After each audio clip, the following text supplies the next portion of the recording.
If patients are starting to develop symptoms, we as doctors have the obligation to give these symptoms a name in the sense of naming it as a disease, because this is typically the prerequisite to start a treatment.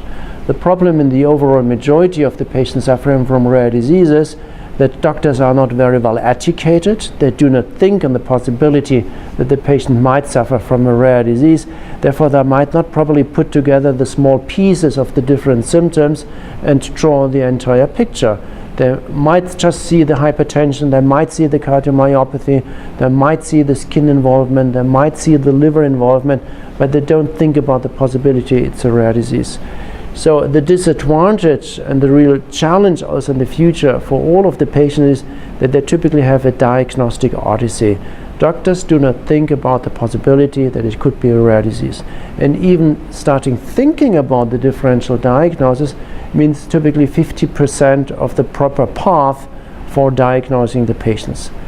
Having said that, this limited awareness and that limited education typically results in a significant diagnostic odyssey for the patients.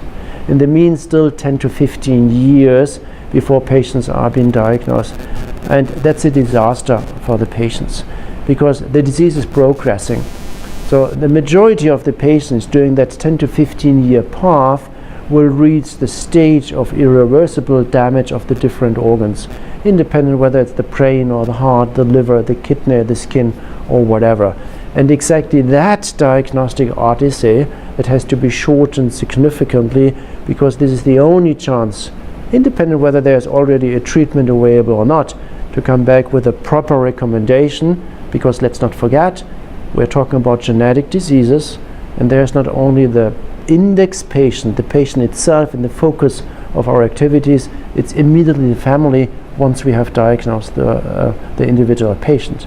Therefore, speeding up the diagnostic approach is typically a combination of improving awareness, improving education, but most important, simplification and increasing robustness of different diagnostic paths to make it affordable to all of the patients worldwide.